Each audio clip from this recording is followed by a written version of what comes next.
여러분, 그 스탠버그라고 하는 분이 쓴 책 중에, 심리학자인데 이 사람 쓴 책 중에 사랑의 심리학이라는 책이 있거든요. 사랑의 심리학이라는 책이 있는데, 이 사랑에 3대 요소가 있다 이렇게 얘기해요. 사랑에는 3대 요소가 있다. 그 첫째는 뭐냐?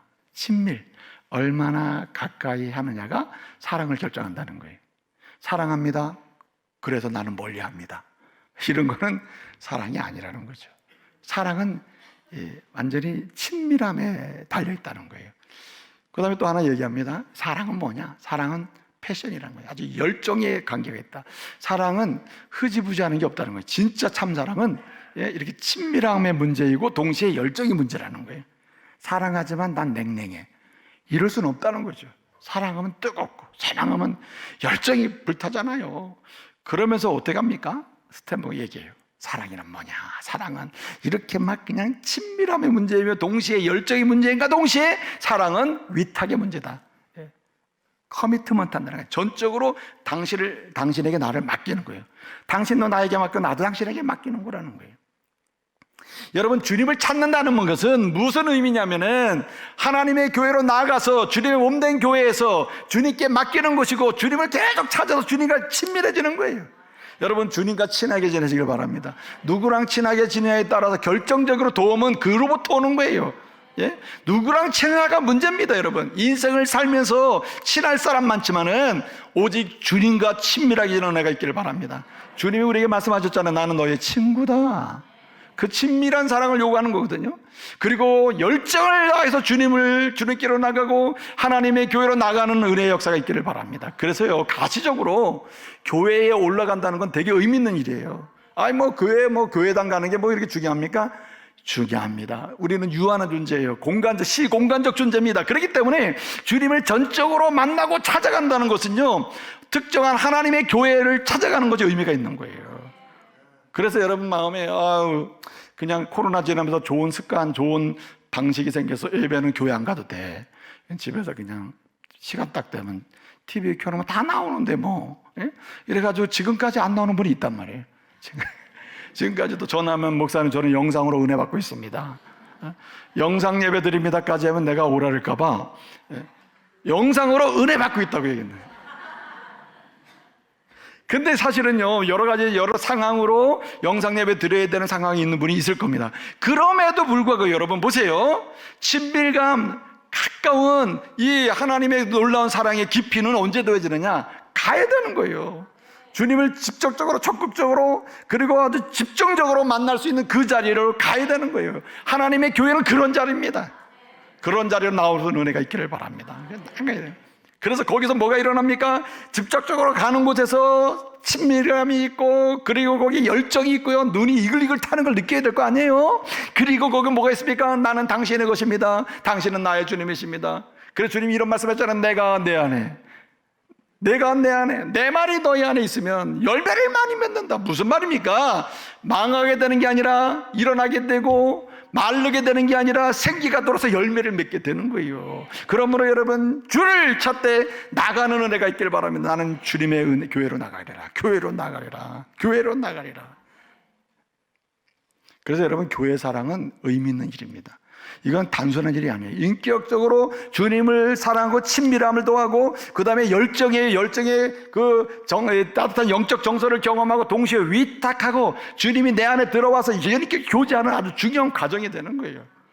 현장 예배라는 게요, 성령의 임재하심 속에 이런 역사를 경험하는 겁니다.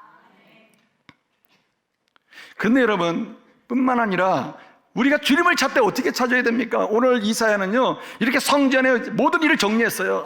지금 비상사태구나, 개인적으로나 국가적으로나 비상사태구나, 온 백성이 힘들어하는, 망하게 되었다고 아파하는 상태구나, 어떻게 하면 좋으냐, 백성은 갈 길을 찾지 못하고 있는데 하나님의 선지자인 내가 어디로 가요? 성전으로 나가서 엎드려서 주님께 가까이, 주님께 열정을 다해요. 주님께 이 민족을 맡기고 자기를 맡기고 있는 거죠. 그리고 어떻게 합니까? 오늘 말씀에 보니까 이렇게 얘기합니다. 1절을 보니까 우시야가 죽던 해에 내가 뭐한즉 본즉. 이 내가 본즉이라는 말은 어쩌다가 보니까 이런 게 아니에요. 그는 하나님께 나가고 주님께 나가고 성전에 나가서 친밀함으로 열정을 다하고 그러는 가운데 위탁하는 가운데 주님을 앙망했다는 겁니다. 앙망. 여러분, 주님을 찾는 것은 나갈 뿐만 아니라 앙망하는 것임을 기억하시기 바랍니다. 주님을 앙망하는 거예요. 오늘 찬송가 몇 장 했죠? 354장. 주를 앙모하는 자 올라가 올라가 올라가. 그걸 어떻게 된다 그랬어요? 독수리 같이 된다 그랬지. 독수리 같이. 주를 앙모하면 독수리. 주를 앙모하는 자 걸어가 어떻게 된다 그랬어요? 고단치 않는다 그랬어요. 주를 앙모하는 자 달려가 어떻게 해요? 피곤치 않는다 그랬습니다. 여러분, 이게 무슨 말입니까? 앙망하는 게 그만큼 중요하다는 말이에요. 이 앙망한다는 것은 전인격적인, 여러분, 주님을 시인하는 것이에요. 주님을 고백하는 거예요. 주의 사랑만이 내 인생을 바꿀 수 있으며 주의 사랑 때문에 내가 오늘 여기까지 왔습니다. 주의 진리의 말씀을 확신하면서 주님께 나아가는 상태, 주님을 바라보는 상태, 은혜를 사모하는 상태가 앙망이에요. 그래서 사도 바울은 얘기합니다. 누가 이 로마서 8장 35절을 보면 누가 우리를 그리스도의 사랑에서 끊을 수 있느냐? 끊을 사람이 없다는 거예요. 누가 주님의 사랑에서 나를 끊을 수 있고 무관하게 만들 수 있고 그냥 잘라낼 수 있고 그 은혜를 못 받게 만들 수 있느냐? 없다는 거예요. 환난이나 핍박이나 곰핍이나 기적이나 기근이나 말이죠. 적신이나 위험이냐 칼이냐 아무것도 자를 수 없어. 누구도 막을 수 없어. 그러므로 어떠한 시험과 환난 중에서 내가 망하게 되었을지라도 주님을 앙망하면 그 그리스도 사랑 안에서 우리가 넉넉히 뭐하리라?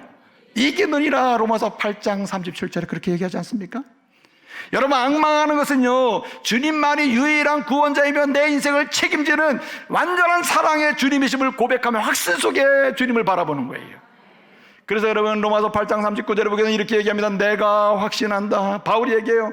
나는 확신한다. 나는 망하게 됐을지라도, 상황적으로 끝나게 됐을지라도, 어두운 상황일지라도, 희망이 없을지라도 나는 주님께 나가고 주님을 앙망하는데 나는 주님의 사랑을 확신한다. 뭐라고 얘기합니까? 로마서 8장 39절에 나는 내가 확신하노니 사망이나 생명이나 천사들이나 권세자들이나 현재일이나 장래일이나 능력이나 기쁨이나 높음이나 다른 어떤 피조물이라도 우리를 그리스도의 사랑에서 끊을 수 없다. 나는 그래서 주님만 앙망한다 이 얘기 아니에요. 이게 믿음의 앙망이에요. 이런 은혜의 고백이 여러분의 가슴속에 불타오르기를 말씀으로 축복합니다. 미지근 이러면 안 됩니다. 제 이름이 미열인데. 나는 이게 어떤 분은 왜 고열로 하지 않았느냐, 미열로 했느냐. 근데 미열은 열이 아니에요. 이게 그런 의미가 아니니까 오해하면 안 됩니다. 근데 어쨌든 간에 미열을 하면 안 돼요. 미열은 확실해야 돼요. 확실해야 돼. 앙망을 해야 된다 이거예요. 확신하며 의탁하고요. 그 다음에 끊을 수 없는 주의 사랑 앞에서 내 인생이 만들어짐을 고백하면서 가야 된다. 뿐만 아니라 오늘 여러분, 주님을 찾는 것은 어떤 것입니까? 주님을 찾는다는 것은요 대단히 중요한데 오늘 이사야는 알았어요. 주님을 찾는 건 이런 거구나. 이렇게 주님께로 성전으로 나가고 엎드려 기도하는 가운데 주님을 앙망하며 주님의 은혜를 구할 뿐만 아니라 주님을 예배하는 것이구나.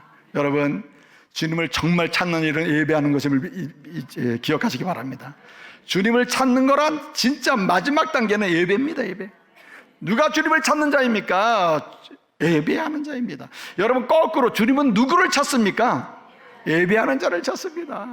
여러분, 요한복음 4장 24절에서 얘기하는 그거 아닙니까? 주님은 누구를, 어떤 사람을 찾느냐? 주님이 찾고 있는 사람이 누구냐? 예배하는 사람을 찾고요. 거꾸로 여러분, 하나님의 사람이 은혜 받는 길은 예배하는 것을 받는 거예요. 예배하는 거예요. 그래서 여러분, 이사야는 깨달아, 주님을 찾는 것은 예배하는 것이구나. 누구를 통해 배웁니까? 이사야가요. 오늘 2절을 보니까 이렇게 얘기하고 있습니다. 1절을 보니까 높은 보좌에 하나님이 계시고 그 옷자락은 성전에 가득한데, 2절을 보니까 그 옆에서 좌우에서 수종드는 존재가 있어요. 누구예요? 2절 보니까 스랍들이라 그랬어요. 스랍들. 여기 스랍들이라는 것은 특별한 천사를 가리켜요. 하나님의 특별한 일을 특별하게 감당하는 특별한 천사를 일컫는 이름이 스랍이에요. 스랍. 스랍들이 그 주변에 서 있는데 이렇게 얘기했습니다. 어떻게 따라서 서 있는데 거기 3절을 보니까 이렇게 그들이 주님을 향해서 예배를 드리는데 거룩합니다. 거룩합니다. 찬송을 하면서 영광의 예배를 드린다는 거예요. 그러니까 4절을 보니까 화답하는 사람들이 다 화답하는 가운데 뭐가 임했어요? 하나님의 은혜가 임해가지고 연기가 그곳에 충만했다. 이 말은 은혜가 임했다. 주님이 임재했다는 뜻이에요. 뭐 할 때? 예배할 때. 예배할 때 문제가 풀린다는 거예요. 주님을 찾는 것은요, 주님께 성전에 올라갈 뿐만 아니라 교회에 갈 뿐만 아니라 교회에 올라가서 전심으로 기도하고 주님을 앙망할 뿐만 아니라 전심으로 전인격적으로 주님을 예배할 때 주께서 은혜 주심을 믿으시기 바랍니다. 그래서 여러분, 주님을 찾는 자가요, 망하게 되었을 때 주님을 찾으면요, 주님이 함께 하십니다. 염려가 포로됐을 때 주님을 찾으면 주님이 문제를 풀어주십니다. 그리고 여러 가지 고통스러운 삶의 여정에서 헤어나지 못하고 있을 때 모든 백성이 멈추고 있을 때 이사야처럼 나라도 모든 가족들이 그냥 멈춰 있을 때 끝났구나, 어렵구나, 망하게 됐구나 하고 있을 때 가족의 대표로 뭐 아버지든 엄마든 누구든 믿음의 사람이 나라도 이사야처럼 이렇게 주의 성전에 올라가서 주님을 앙망하며 주님을 예배할 때 그 가정을 향하신 하나님의 은혜가 임할 줄로 믿으시기 바랍니다.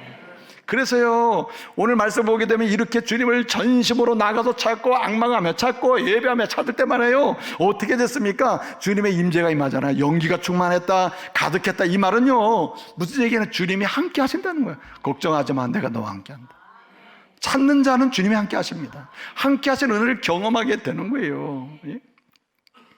그래서 우리는 어떠한 경우에서 주님을 찾는 가운데 주의 함께 하심을 통해서 주의 거룩하심을 경험하고 샬롬의 은혜를 누려야 할 줄로 믿습니다. 여러분, 주님이 함께 하실 때 나타나는 가장 가시적이고 실제적인 심령과 외적인 표시는 샬롬이에요.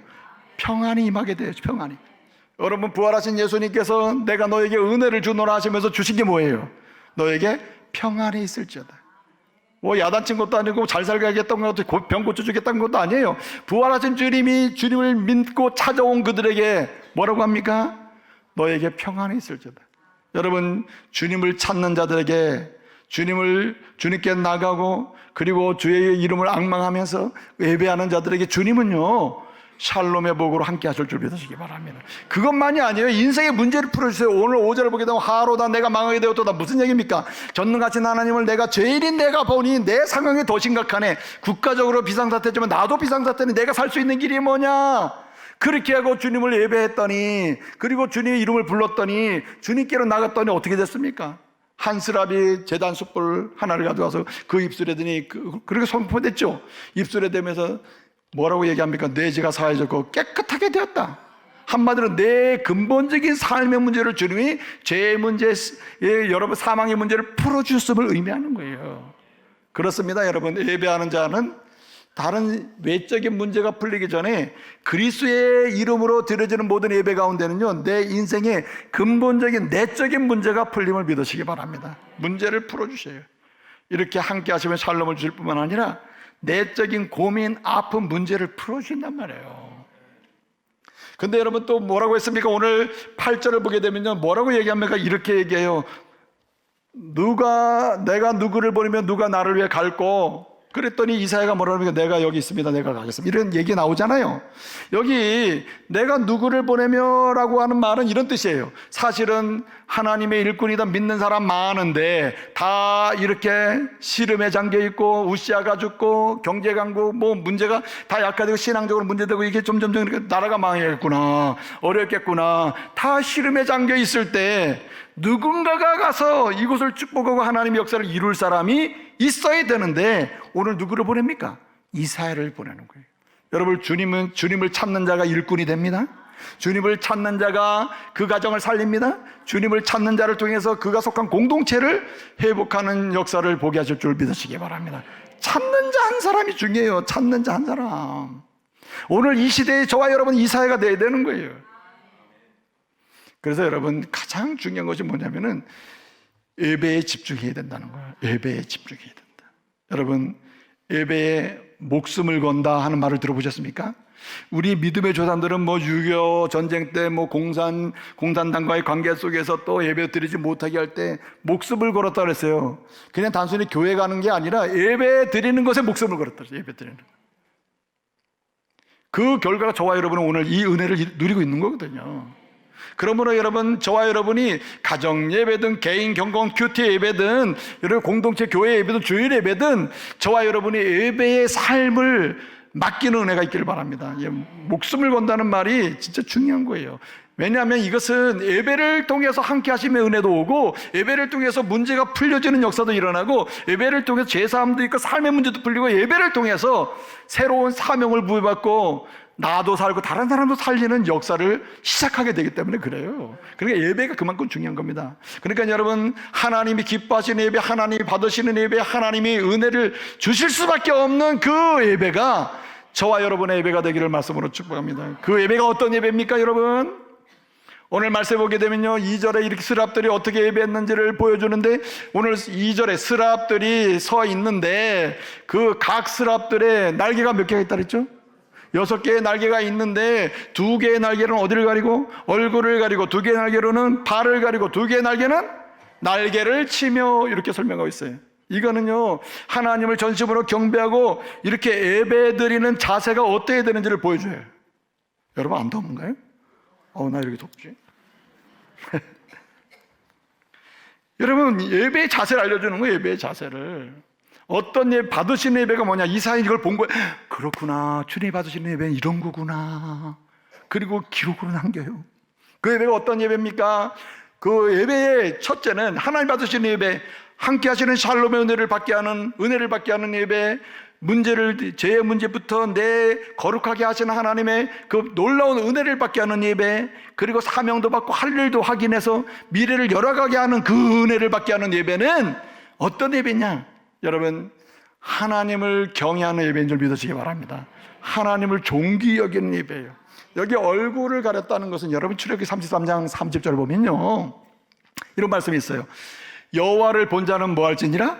죽을지니라는 말씀이 있어요. 이 말은 거룩하신 하나님 앞에 죄인이 감히 설 수 없음을 의미하는 거예요. 주님은 경외 받으실 만한 분이고, 그리고 거룩하신 분이고 어미로우신 분임을 설명해 주는 말이거든요.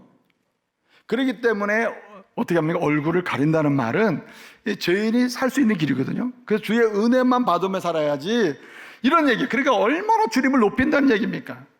주님을 높이는 거예요. 예배는요, 오직 주님만 생각하고 주님만 높이고 주님의 은혜만 상모하며 드리는 거지, 주변 사람 생각해서 드리는 게 아닙니다.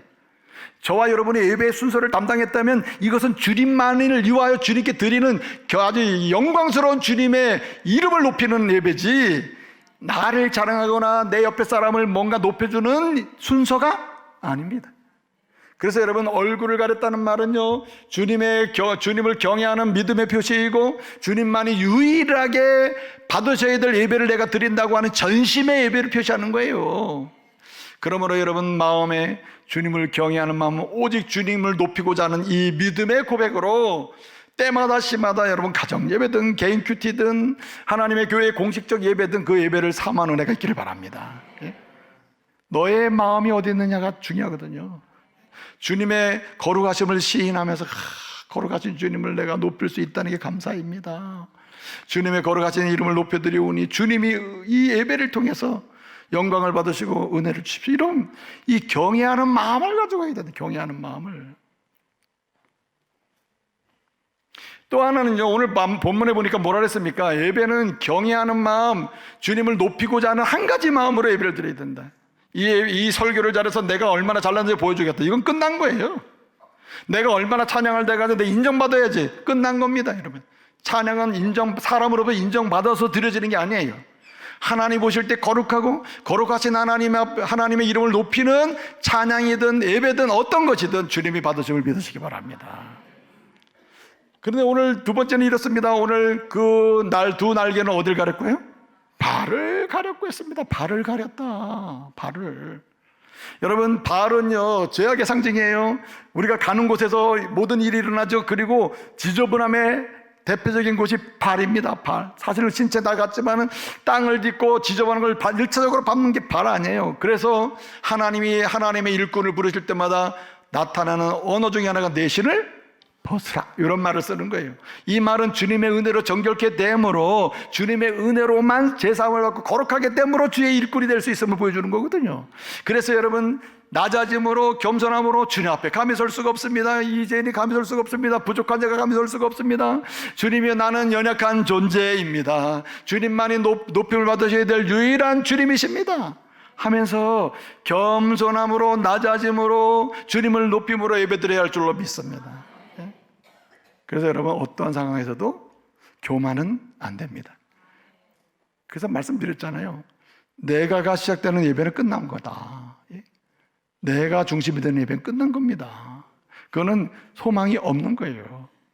그래서 하나님을 전심으로 높이는데, 하나님의 거룩의 하나님 앞에서 낮아지는 예배. 그래서 여러분, 이 잠언 18장 12절 말씀에 보게 되면 사람의 마음을 중시하는데, 사람의 마음의 교만은 어떻게 된다 그랬어요?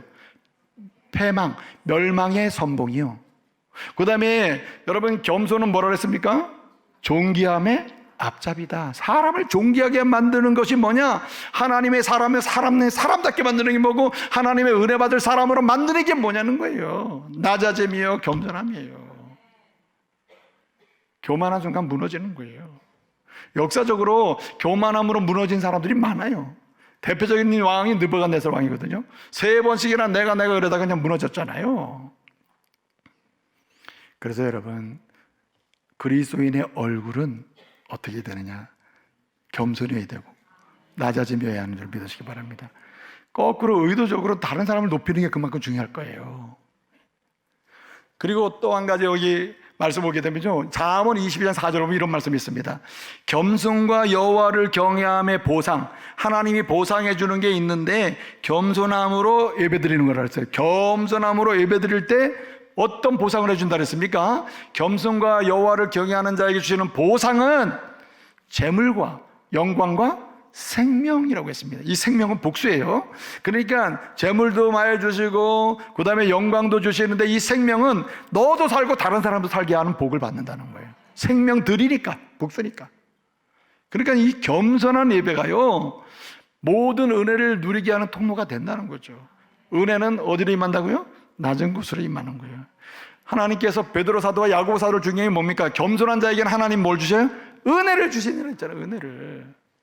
함께함의 은혜든 문제를 풀어주시는 은혜든 아니면은 사명을 주셔서 할 일을 주시는 할 일을 열어주시는 그 은혜는요, 누구의 은혜야? 겸손한 자에게 온다는 거예요.